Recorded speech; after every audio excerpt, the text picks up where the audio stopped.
This week on Goofing Off, Matt shrinks down and looks at the big picture of Marvel's Ant-Man.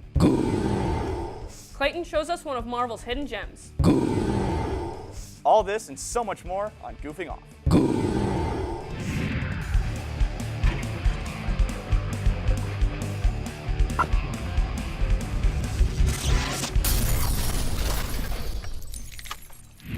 Welcome back, gamers, anime fans, and all you other nerds to another semester of Goofing Off. I'm Becca Tyler. And I'm Drew Brown. Man, Becca, I'm really glad to be back here in the studio with our producer, Dominic Formaldehyde. Drew, you didn't get the news? He's dead. Kyle killed him and absorbed his producer powers. But Becca, who is gonna produce Goofing Off? Well, I got some news for you, Chief, but we'll talk about that later. Right now, we're gonna kick it off with my trip to Colossal Con this summer.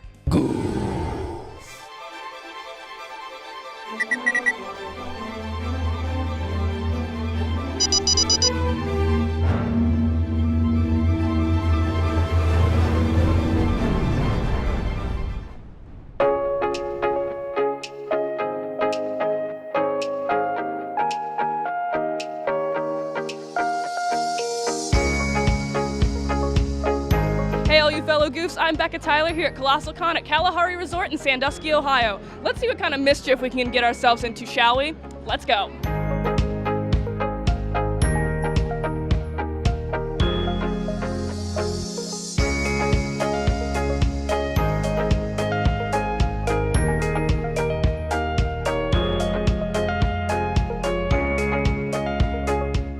And now we're here with, and then what's your name? Allie. I'm Weiss. Right now I'm here with Pikachu.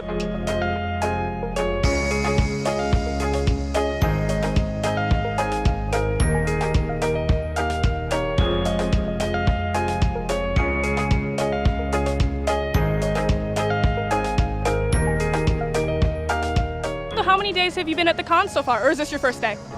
We got here Thursday. I've been at the con for 2 days so far. That's really cool! And then who are you cosplaying as today? Your cosplay's really nice. Thank you. Sakura from Cardcaptor Sakura. So what have you been doing in those 2 days? I've been mostly I've been playing Melee because I was here for the Melee tournament. Oh, that's so cool. Did you win any awards for the Melee tournament? Yeah, I got second place. What have you been experiencing or whatnot during your days at the con so far? Some panels, mostly shopping and ice cream.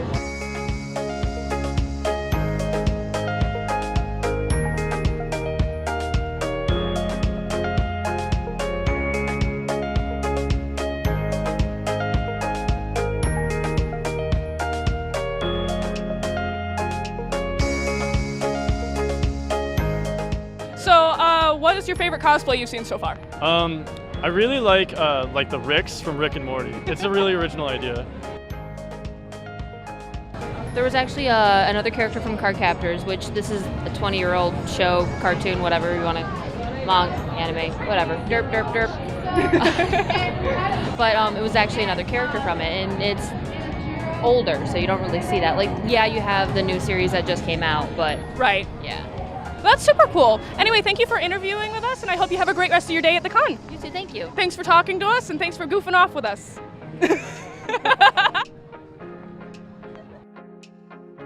Well, that's all the time we had at Colossal Con. We saw a lot of cool things, and we met a lot of really interesting people. Remember, I'm Becca Tyler, and thank you for taking the time to goof off with us. Wait, Becca, how come you look like this when at Colossal Con you look completely different? Wait, were you cosplaying? You know what? Yes, Drew, I was. And I'm going to show you guys how to create that cosplay right now on Create Your Character. What's up, nerds? Welcome to another semester of Create Your Character. As my good friend Drew Brown mentioned, yes, I did cosplay during my visit to Colossal Con. I decided to cosplay as Smellerbee from the animated series Avatar: The Last Airbender, my favorite TV series as a kid, and still one of my favorite ones today. But hey, enough of my talking, let's head to the drawing board. Alright, so to start this whole thing off, I'm going to start with making the shoulder plate that Smellerbee wears. To do that, you will need some EVA foam, a heat gun, an X-Acto knife, Plasti-Dip, and gray spray paint. I was able to measure the piece of foam against my shoulder to get the measurements right, and then proceeded to cut out the outline of the plate using the X-Acto knife that I mentioned before. please make sure you are using some form of cutting mat underneath your workspace because X-Acto knives are very sharp and can ruin tables or other work areas. So just make sure you have a cutting board or an actual X-Acto mat to lay underneath the foam. The next step is pretty tedious, so don't try to do this in a rush. You want to take your foam with the smooth, untextured side facing upwards, and then heat it using the low setting on your heat gun for around 30 seconds, give or take. Begin to shape it to your shoulder and then rinse and repeat until you get the shape that you want. Before you do anything though, you'll want to move to a well-ventilated area to avoid breathing in fumes emitted from the foam during the heating process.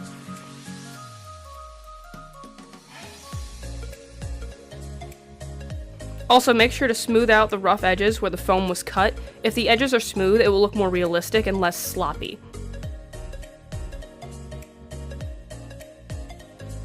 Next step after shaping is painting. A couple tips before you start is 1. Be in a well-ventilated area, and 2. Use gloves.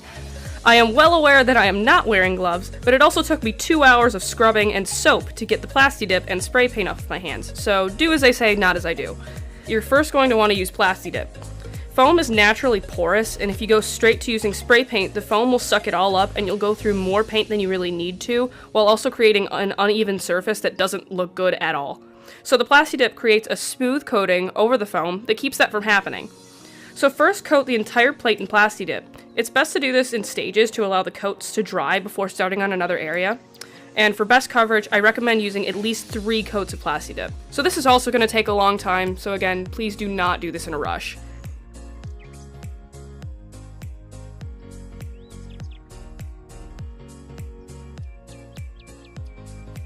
Once absolutely dry, you can move on to spray painting. Make sure to apply the paint in even coats, and like the Plasti Dip, it will be best to apply at least 3 coats in stages.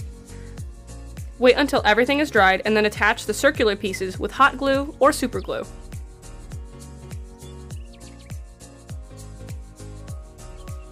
Next, we're going to move on to Smellerby's torso body piece thing that is assumably made out of leather, but we really can't tell in the animated series. To do this, I'm using thin sheets of brown foam, which can be obtained from literally any craft store. And then depending on how big you will be making the body piece, you will need at least 3 to 5 sheets of the foam.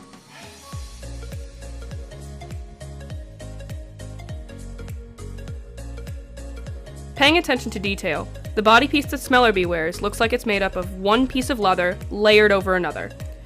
To mimic this with as little foam as possible, measure and cut out the smallest layer, and then using a heavy-duty fabric glue, attach foam strips along the outer perimeter to make it look like there's a larger piece of leather underneath. Cosplay is all about deception. The sooner you know that, the better.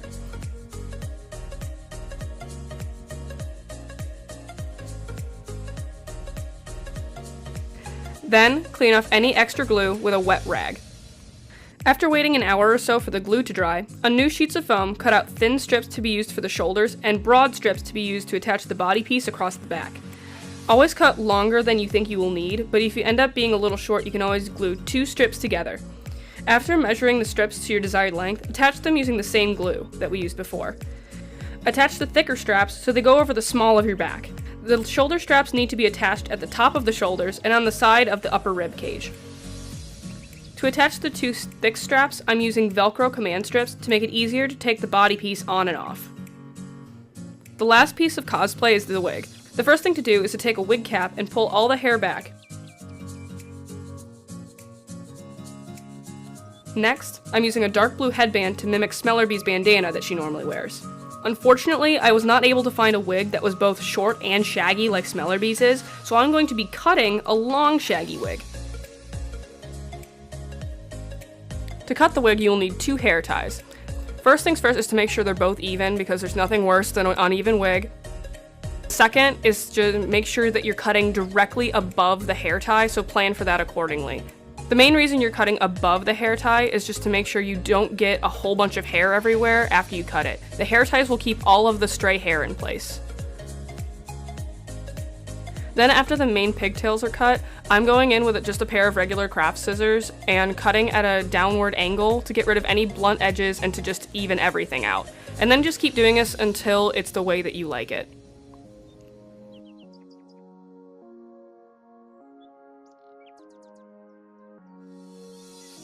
And then the last few details that I want to create are going to be the straps to attach the shoulder plate, the fabric piece attached to her waist, and the red arm wrap that she wears. The blue waist piece and the straps to the shoulder plate will both be made out of an extra large navy blue t-shirt. For the waist piece, cut out a triangle-shaped piece with thin straps at the top to tie around the waist.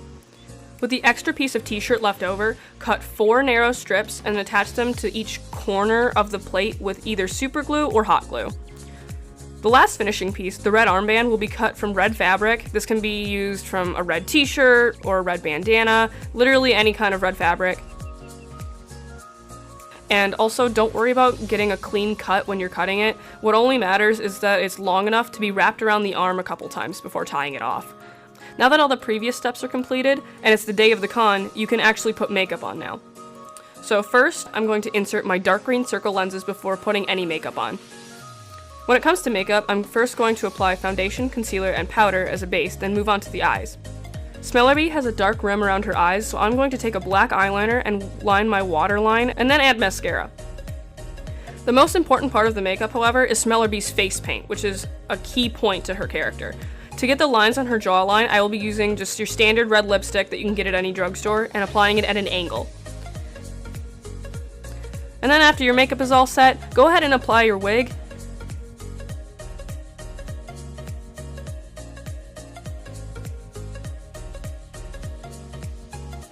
Now, to put the outfit together, I will be starting out with a black long sleeve shirt and black skinny jeans. I'm aware that this isn't totally accurate, but I ran out of time to get all the needed clothing. Another thing about cosplay is that you need to learn to work with what you got. Layered above the jeans, I'm going to be tying the blue waist piece we made earlier, as well as a brown loosely fit belt. Next, put on your leather body piece.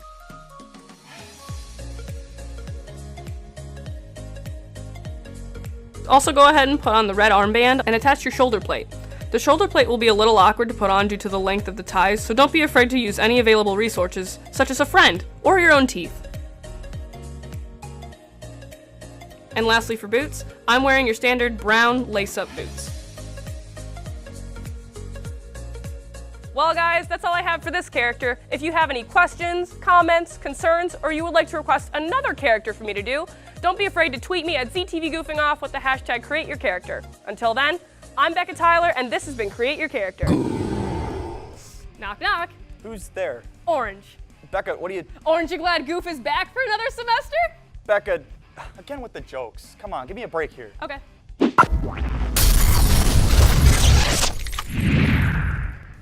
If you like what you see here on Goofing Off, be sure to like us on Facebook, subscribe to our YouTube channel, and follow us on Twitter.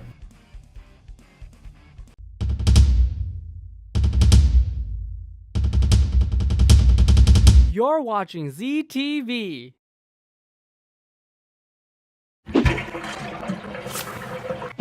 Becca, can you tell me about Ant-Man and the Wasp? I can't, man. Becca, I said Ant-Man, not Can't-Man. Now, can you just tell me what that is? Nope. But Matt can. Coming up next on Movie Snobs.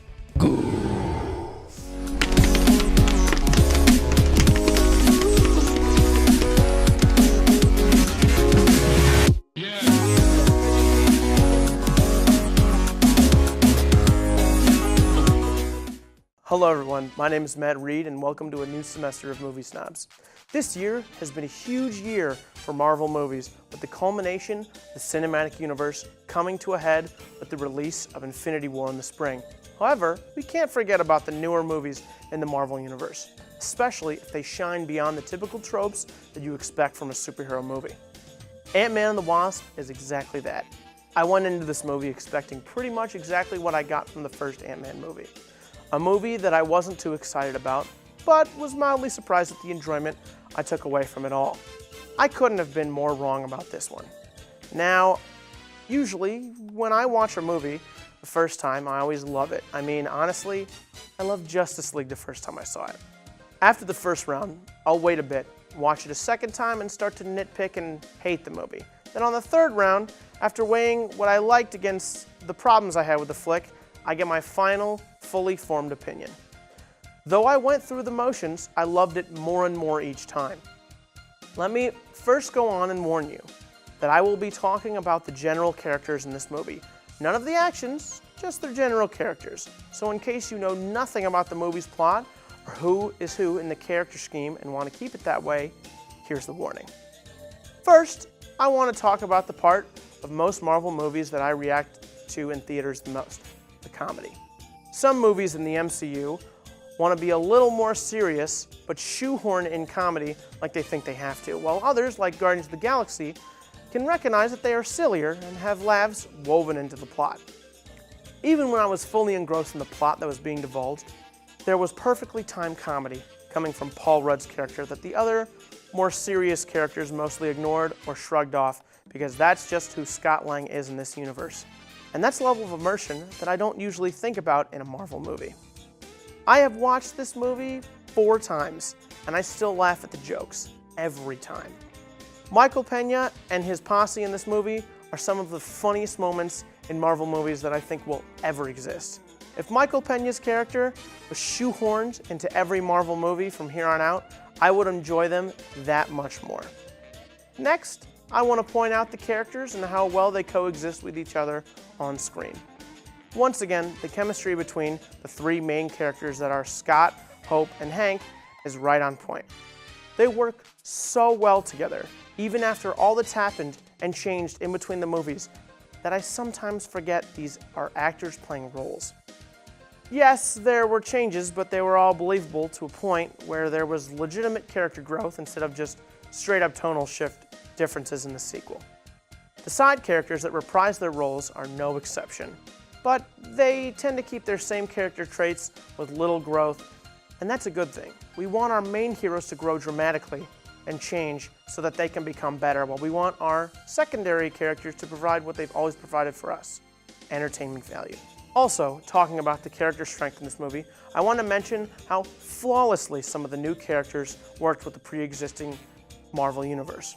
While there was a problem or two, the characters seemed believable as a whole. The villain was somewhat relatable and not another ERJB or evil robot Jeff Bridges, one-off villain whose story starts and ends within the runtime of the movie. Though similar, you understood her motives for what role she played in the film. One of my favorite parts in this movie was Randall Park's character. He played an FBI agent in charge of Scott's house arrest, and every single time he's on screen, he steals the scene. He's slowly starting to become one of my favorite actors. The plot was the next thing I looked at when reviewing the movie, and I was thoroughly impressed. More often than not, when a movie faces an imminent danger, I often ask, why wouldn't the other Avengers be here to help? That's what friends are for, right? This movie doesn't have that problem. Since the other superheroes are on the run already, it makes sense that they can't be called for help. The problem with their challenges also are not structured as large battles that they have to fight, but as challenges specific to their stories, and that makes for a much more grounded movie, despite the fact that they are talking about subject matter that includes giant and ant-sized superheroes and alternate dimensions. This is all possible while also tying subtly into the other Marvel movies and the current events of the MCU. The last and probably my favorite part about the Marvel movies is the memorable action and creativity in the fight scenes.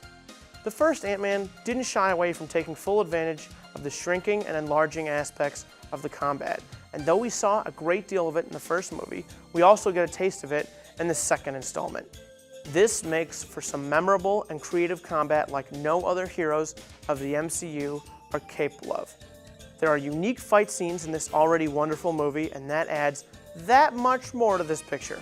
The way they blend the enlarging and shrinking aspects of their powers with the fast-paced, funny, yet enthralling combat. All I want to do is talk about them, but that would rob you of the enjoyment of seeing them for the first time when you watch the film, which I highly recommend. Writing this review was one of the hardest things that I have done, because this movie was so good that if I talked about it any more than I already have, I would start to spoil it all the way through. All I can say to end this review that this movie is one I would highly recommend to anyone who wants a fun ride the whole way through. Whether or not you like Marvel movies, this movie can be enjoyed by anyone who is a fan of superheroes and solid action throughout. I give it a 9 out of 10. Go see it. That's all the time I have for today, but let me know what you think by tweeting me at ZTV Goofing Off using the hashtag Movie Snobs. Until then, I'm Matt Reed, and this has been Movie Snobs. Becca, you know what my favorite red superhero is? Oh, it's gotta be Spider-Man, hands down. I mean, he's so cool. He can climb walls, he can use his Spidey sense, and... Becca, no, not at all. Not Spider-Man. I'm talking about our favorite fruit-flavored hero, Colin. But you know who is talking about Spider-Man? Colin. On Magic Strawberry. Up next.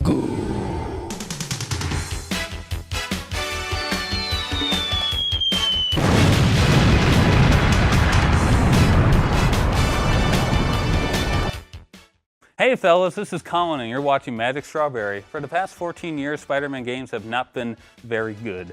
But thankfully, Insomniac has come forth to redeem our favorite arachnid-themed Tights enthusiast.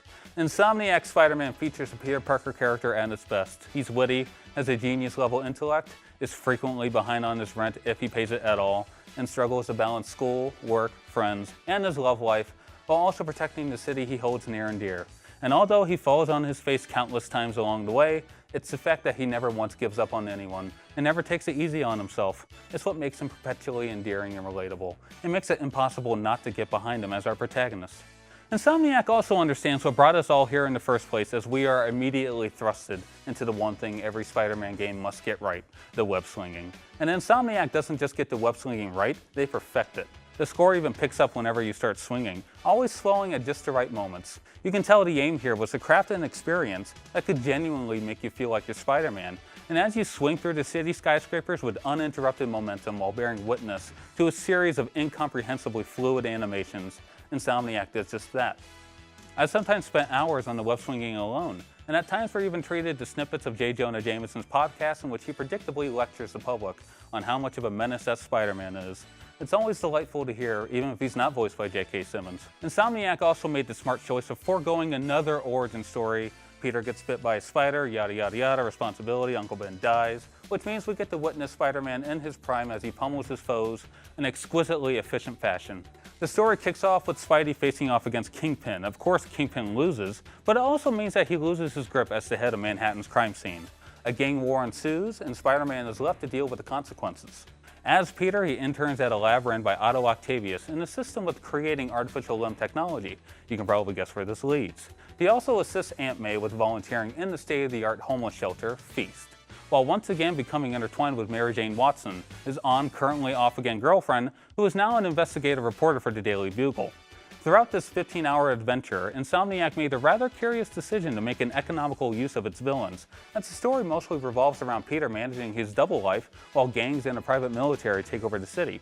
And his friends and family are left to deal with their problems alone, because extenuating circumstances prevent him from being there with them. Because of this remarkable restraint, it piques our interest in all the right ways when the villains do show. It's just a shame that most boss fights with them are a bit of a letdown. While visually stunning to watch, most fights come down to sticking them up with webs until a prompt shows up to punch them in the face. As for the rest of the combat, it has a very Arkham-esque feel to it. Very Arkham-esque. It's a repeated reminder that this game isn't doing anything to reinvent the wheel, but the things it does well. In typical Insomniac fashion, you're also gifted with a variety of gadgets that allows you to fight opponents in endlessly creative fashion. And unlike Arkham, where the combat often felt weightless as Batman was inexplicably able to flip from one side of the screen to the other, it actually makes sense as to how Spider-Man is able to do it, because, you know, he has powers. It's also because of his powers combined with gadgetry that encourages creativity as far as stealth is concerned, though it's admittedly overly simplistic and at times too easy. It also bears mentioning that just like Arkham, while playing as a superhero with a supposed no-kill code, the damage you inflict on some opponents is definitely killing them, even if the game tries its best to suggest otherwise. When Spidey is not busy murdering the inhabitants of Manhattan's crime circles, he's sometimes not even front and center at all, as the narrative takes a detour in the oh-so-interesting lives of Mary Jane and one other character whom I shan't mention. While this usually occurs at just the right points and makes sense within the narrative, most of these segments are exclusively crouched stealth sections. Oftentimes, I found myself speedrunning through them so that I could get back to swinging across the rooftops of Manhattan, because it's a more fun thing to do.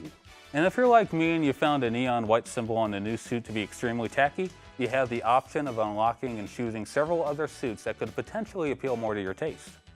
This game unfortunately falls within familiar open world tropes as you climb several towers to unlock map features, and the map is filled to the brim with repetitive tasks. There's also too many minigames involving circuitry mapping that bring down the game's momentum to a screeching halt. Though to the game's credit, there's an option in the settings menu that allows you to bypass all puzzles if you find them to be too boring.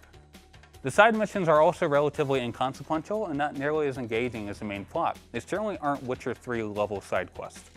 But all in all, this is definitely the Spider-Man simulator we've been waiting for, and Insomniac has lovingly crafted a Spider-Man experience like no other. Though sometimes the main narrative gets dragged down as we play as people who aren't Spider-Man, and side activities were a repetitive cesspool, and the minigames were just plain dull, I didn't feel that these issues weighted down the game all that much. But the combination of the inventive use of the Spidey mythos, excellent characterization, fun combat, stunning art direction, legitimately funny humor, and breathtaking web-swinging mechanics, Spider-Man is worth the money. I give it an 8 out of 10. Thanks for watching Magic Strawberry. Feel free to like and subscribe to our channel and follow us on Twitter at ZTV Goofing Off, because we would very much like you to do so. But you don't have to. But we'd strongly prefer it if you did, unless you don't want to. But we would appreciate it, though no one's forcing your hand. But if you're still watching this far, then, I mean, you might as well. But again, you don't have to. Bye.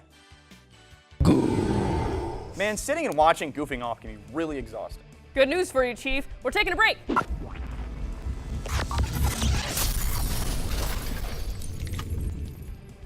If you like what you see here on Goofing Off, be sure to like us on Facebook, subscribe to our YouTube channel, and follow us on Twitter.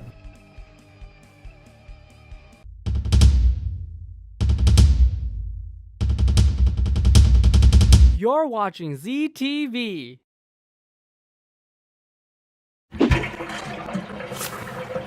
So Drew, the university has esports now. Becca, what's an e-sport? Well, my good friend Drew Brown, Cameron's here to show us coming up on Esports Unzipped.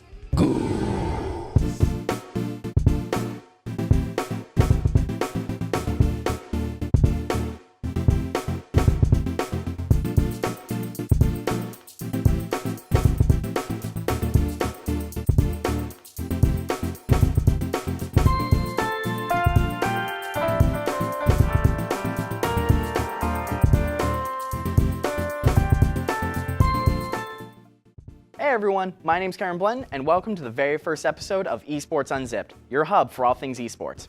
It's going to be an exciting semester, filled with stats, highlights, theories, and so much more. But before we get into all of that, I think we need to talk about what esports are and explain the games that are being played here at a varsity level here at the University of Akron. Esports has a very simple definition, that definition being a multiplayer video game played competitively for spectators, typically by professional gamers. Now, this isn't to say that any multiplayer game can become an esport. They have to meet a few criteria before they can become an esport. First, they need to have a major audience for the game, because let's be real, if no one's watching the game, why would they pay players to play it? Next, they need to have sponsors. Without these, no one gets paid. If no one gets paid, no one wants to do anything. Lastly, they have to have some form of balance, and this is where things get a bit tricky. This doesn't mean that every character in the game is the same so that there's no differences and thus no imbalances. What it actually means is that it's an equal opportunity for everyone, the only difference being the skill level of the player. For example, Hearthstone and Magic the Gathering Online are both extremely similar games, and yet only one is considered an esport. The reason for this? Magic Online is extremely expensive. For starters, it costs $10 just to sign up, and you get a bunch of basic cards from the newest sets. Then we get to deck building. Some of the top decks being played right now can cost anywhere from $100 to $400, and that's just in Standard, which is a rotating format that has sets entering and leaving constantly. In Modern, where cards are generally only added except for the occasional ban, they can cost up to $700. Then comes along the Vintage format, where almost all cards are legal. The number one deck is almost $1,000. So, needless to say, Magic is a very expensive game. And not everyone has access to these funds to just throw into a game. And let's face it, no matter how skilled you are, you can't beat a top tier deck with just the basics. But then, you look at Hearthstone. Not only is it free to play, but the only purchasable things are packs instead of individual cards. And even if you don't want to spend money on the packs, that's okay. You can just play and earn gold to buy these packs. To earn gold, all you have to do is play against people or complete quests. Eventually, you'll earn enough gold to buy packs and then build better decks, and the process will continue. One of the greatest features in this game is that Blizzard put a bit of value on your duplicate cards. It's a minor thing, but it does eventually build up. You can disenchant your duplicate cards and get arcane dust. You can then use this arcane dust to craft new cards without having to open who knows how many packs just to get that one card you need. With these features in play, Hearthstone is very open to anyone who wants to play, and thus led it to become an esport. So if you're wondering why your favorite game isn't considered an esport, try making a checklist and see if you can tick off everything. If you can't, well, now you know why. So now that we've got the basics of an esport out of the way, let's get into the games that are being played here at the University of Akron. First, let's start with one of the most popular games in the world, League of Legends. League of Legends has a very simple concept. Pick a champion, power them up, destroy the enemy's nexus, which is a giant crystal in the middle of their base. Players will be making split-second decisions, destroying enemy champions, enemy minions, buying upgrades, slaying monsters for buffs, and so much more. No two games will ever be the same. Next, we move on to Rocket League. In its simplest form, it's basically soccer with rocket-powered cars. Now, that's not to say the game itself is simple. The game demands teamwork and precise jumps to get the ball right where you want it. Each game is 5 minutes at the minimum, but if the two teams are tied, then it goes into overtime. First team to score wins. Now let's talk about Counter-Strike. In this game, you take the role of one of two teams, a terrorist or a counter-terrorist. In this game, the terrorists plant a bomb and protect it until it goes off. The counter-terrorist must either kill all the terrorists or disarm the bomb. Between rounds, players can purchase new guns to use to help them in the coming rounds. First team to 16 wins. Next up is Hearthstone, which is an online card game. Players choose a hero to play as, and their goal is to reduce their opponent's health to 0 by playing damaging spells, summoning minions to fight, or a combo of the two, depending on the decks. I talked about it a bit earlier, so I'm not going to go into incredible detail, but the basics are that each turn you gain a mana crystal that allows you to play cards, and normally the higher the cost of the card, the stronger the card is. Lastly, we get to one of my favorite games, Overwatch. In this game, players choose a hero and work with their teammates to accomplish goals. That goal being to capture a point on the map, move a payload from one side of the map to the other, or a mixture of the two. During the game, players can swap out what hero they are playing as if they want or need in the respawn room, allowing for games to change in any time. After a round goes by, the teams flip, forcing both teams to have an equal chance of victory. Now that that's all out of the way, we can get into the good stuff. Make sure to come back here to learn about new updates on the games, news in the pro and varsity leagues, and so much more. This is going to be an exciting semester, and I honestly can't wait. If you guys have any questions or just want my opinion on anything esports, make sure to tweet me at ZTV Goofing Off and be sure to use that all-important hashtag esportsunzipped. Until next time, I'm Karen Blenton, and I'll see you guys later. When you have to stop your vehicle, remember to cut the commercials. We'll be right back.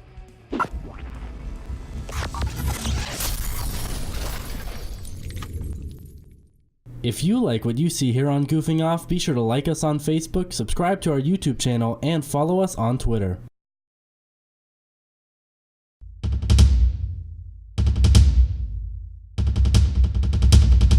You're watching ZTV.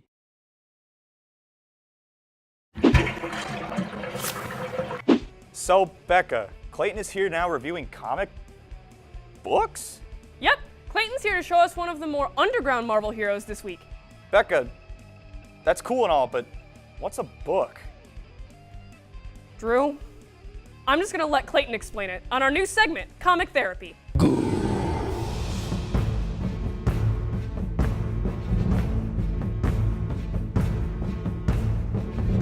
Comic therapy. Hello viewers, and welcome to Comic Therapy. My name's Clayton Schrock, and on this Goofing Off segment, we're going to be talking about some issues I have. Comic book issues, that is.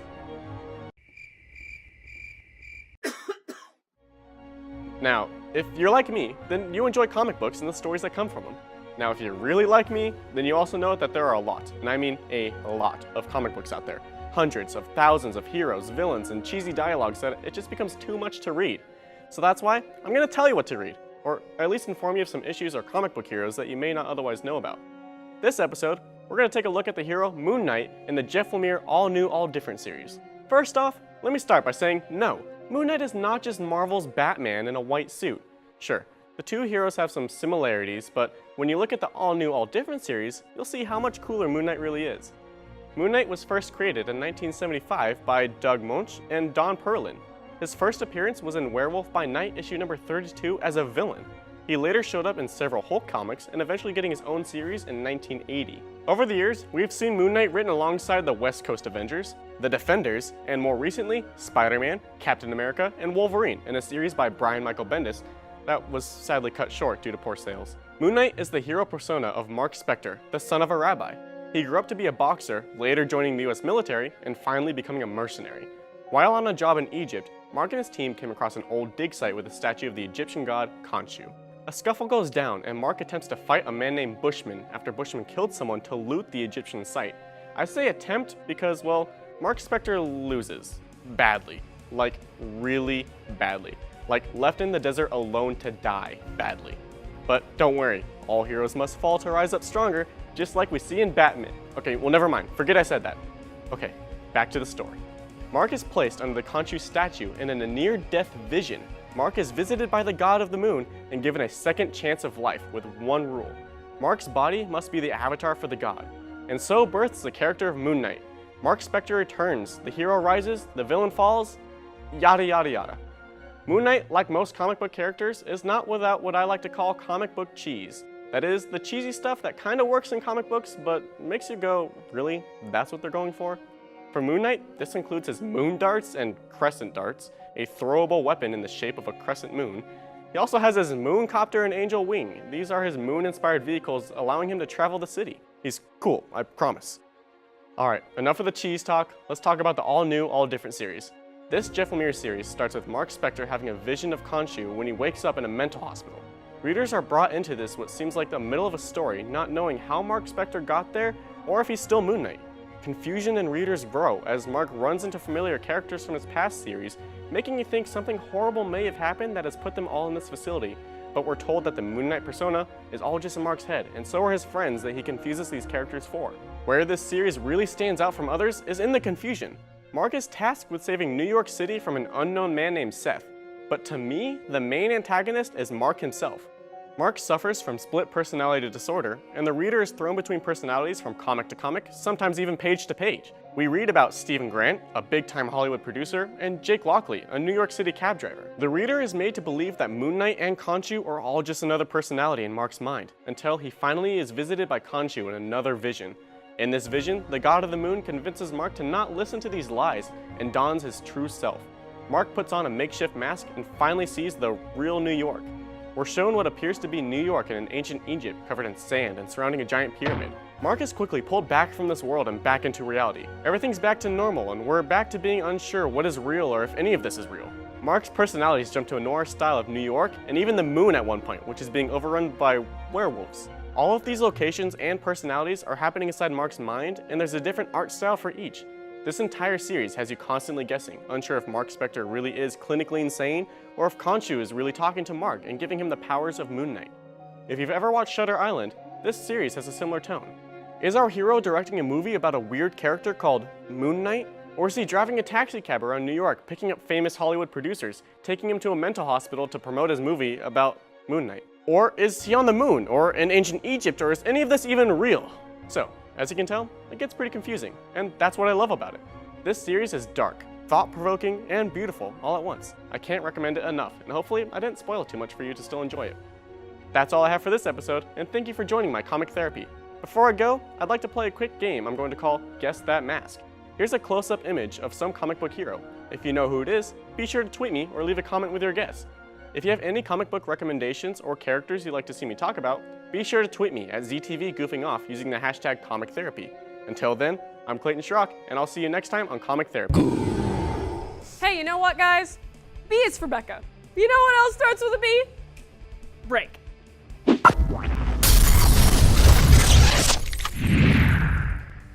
If you like what you see here on Goofing Off, be sure to like us on Facebook, subscribe to our YouTube channel, and follow us on Twitter.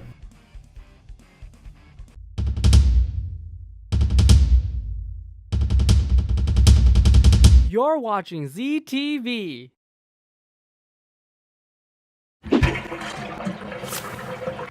So Drew, I heard you're done with this whole trucking business. Yeah, Becca, trucking is a truly wonderful experience, but eventually one has to stand on their own 2 feet, not their 18 wheels. Wait, so it's Drew's walking now? No, Becca. It's hunting time. Up next.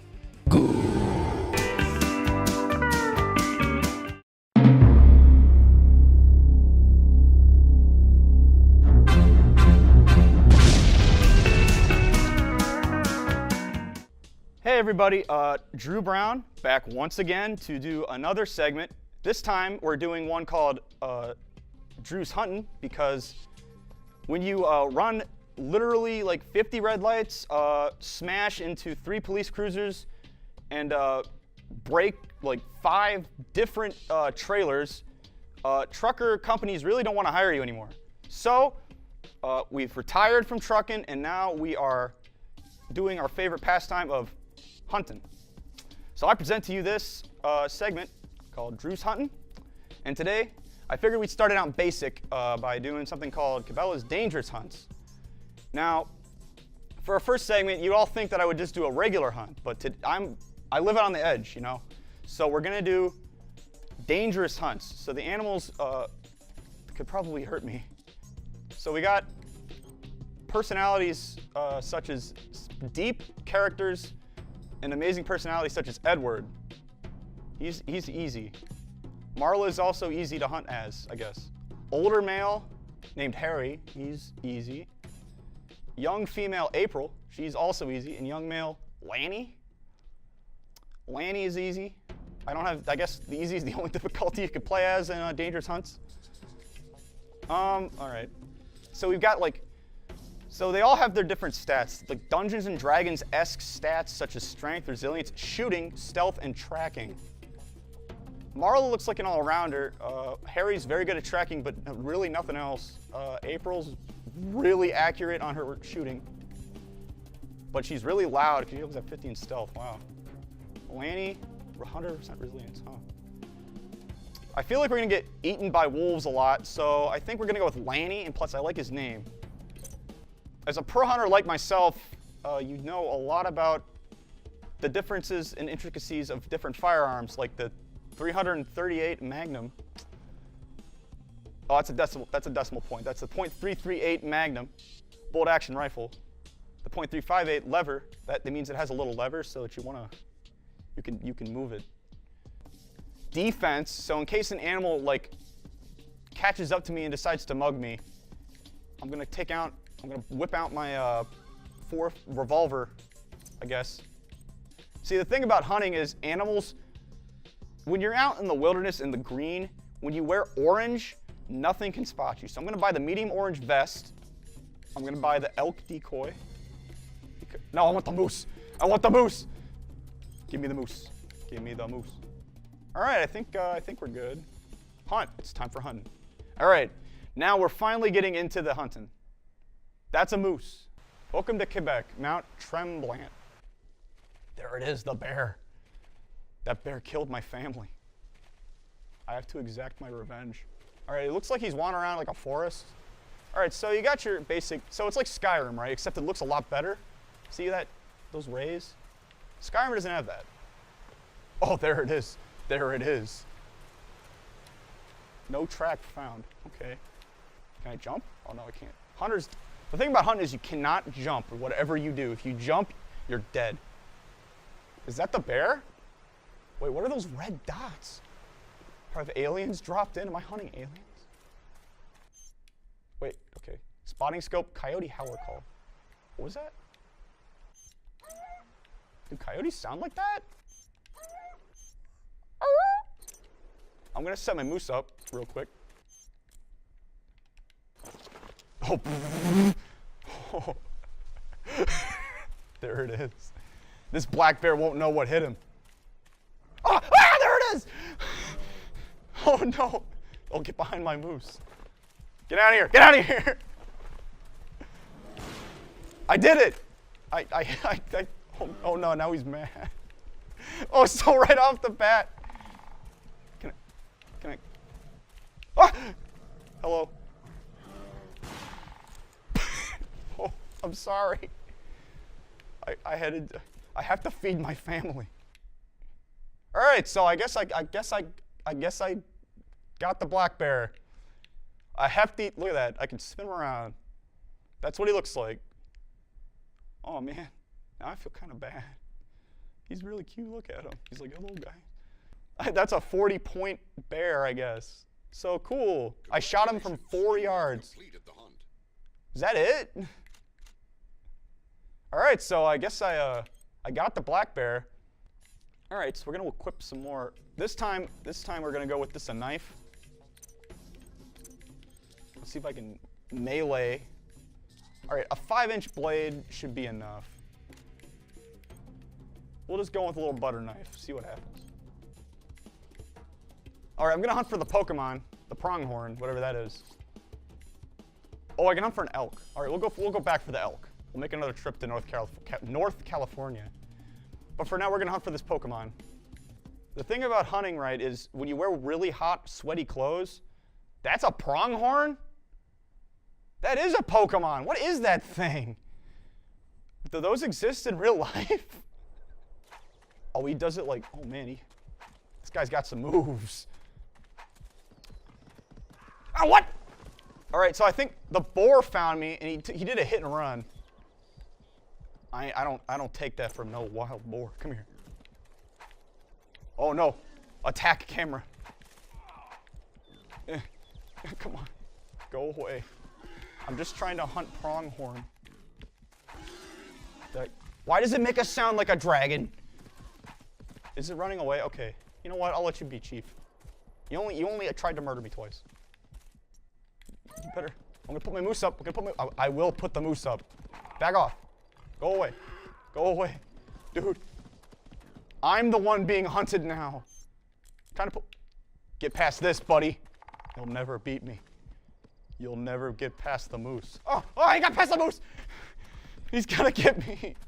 Oh, he's back there now. I'm gonna go over here. Chief. You're not my main target. I'm trying to find the pronghorn.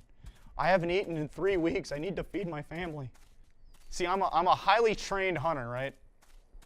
I know what animals look like, what they smell like, what they taste like. I lived 3 years in the wild as a wild boar. I stalked people from miles away. You ain't getting past this log, Chief. Where'd he go? He's big. Yeah, well, you can't do that. No, don't go around it. Don't go around it, buddy. What do I have? What do I have on me? Self-heating meal. Can I eat it? I ate the self-heating meal. Didn't do anything. I'm satiated, but at what cost? I'm out of here. Oh no. Oh no. Oh no. Oh no. I gotta juke him. I gotta climb the hill. You can't get up here, can you, buddy? Oh no. Oh no. Oh no. I'm gonna get you. That was close. You nearly died. Well, he got me. So apparently there's a career mode.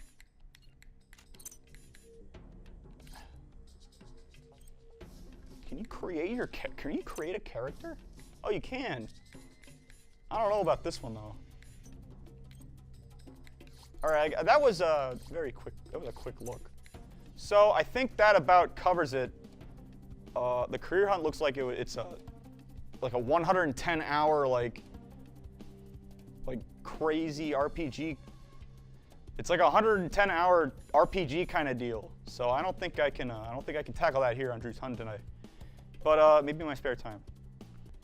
If you have any hunting games that you think I should play on Drew's Huntin', tweet me at ZTV Goofing Off with the hashtag Drew's Huntin'. Until next time, I'm Drew, wandering around the wilderness with just my knife, fighting bears, evil bears. I'll see you next time on Drew's Huntin'.